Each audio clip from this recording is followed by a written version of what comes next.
Wise Child by Monica Furlong. Chapter 12. I Run Away. In the days that followed, something seemed to have changed between Juniper and me. The lessons I had loved began to seem less interesting, and the ones I didn't like, the ones that involved learning long, long passages by heart, began to seem unbearable. I had always learned quickly. Now suddenly I became very slow and unwilling. It made me cross and disagreeable. My problems with learning, however, were as nothing to my problems with the outdoor work or with preparing the herbs. Pearl could not get me out of bed in the mornings now. Once or twice Juniper herself came, but in the end she just left me, and I would come down yawning long after breakfast was cleared away, which in turn made me cross and difficult for the rest of the morning. I did not scald the cloths properly in the dairy, nor wash the plates clean. I left the smelly pots of herbs to burn on the fire. I spread the drying herbs so thickly that they got moldy. I burned a skirt in front of the fire and dropped a precious vase as I dusted it. I was not trying to be naughty or awkward. I was just absent-minded. "You're in another place," Juniper said.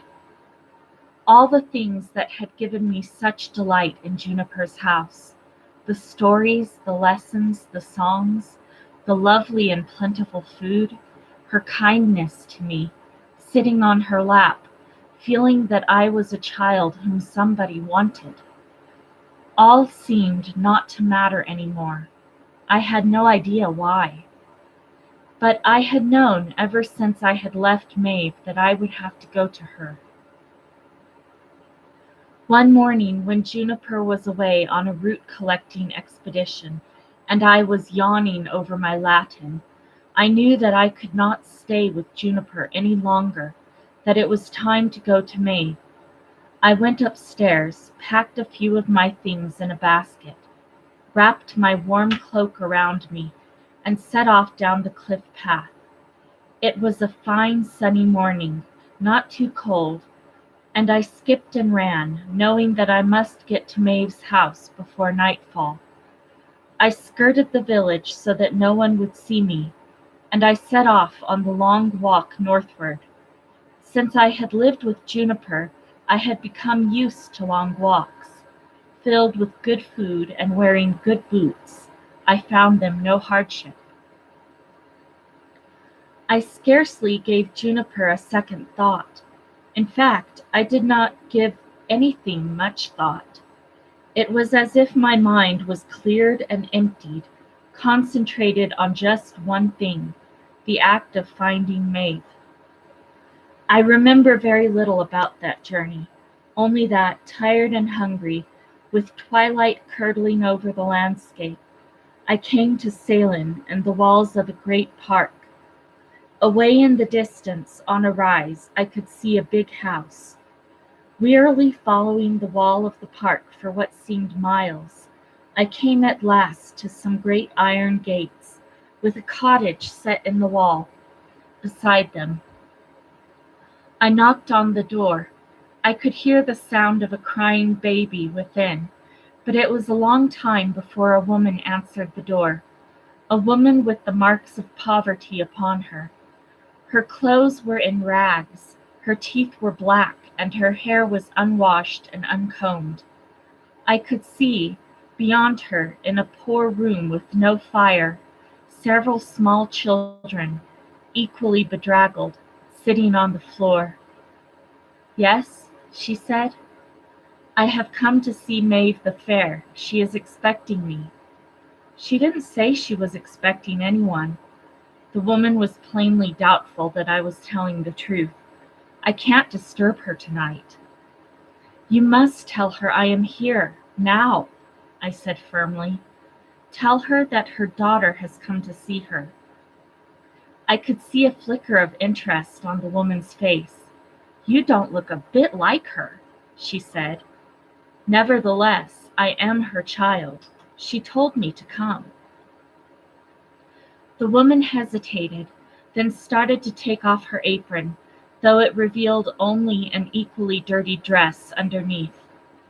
I'll go up to the house and see, she said, then eyeing me in a not particularly friendly way. I suppose you'd better come in and wait here. It was not a room in which I enjoyed waiting. It was bitterly cold. The baby, lying in a wooden box in the corner, cried without stopping. There was a smell of excrement, of decayed food, of dirty human bodies. The children could not take their eyes off me, and the dirtiest of them, who had a walleye, got to his feet with difficulty and toddled over to look at me more closely, planting his sticky little hand on my blue cloak. All the children were very thin, and I guessed even hungrier than my cousins. Their mother was not gone long, treating me with an obsequiousness she had not shown when she did not know who I was. She led me out of her house with a lantern and up the long path to the house.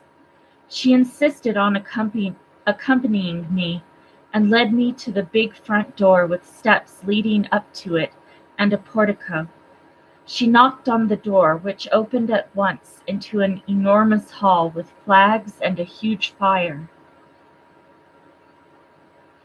A mastiff rose to its feet from in front of the fire and lumbered curiously toward me, growling. Down, Fur, said Maeve's voice imperiously, and a slim woman in a vivid orange dress rose from where she had been sitting before the fire with a young man. Well, wise child, she said with a world of satisfaction in her voice, so you decided to come and see your old mother. A very sensible decision.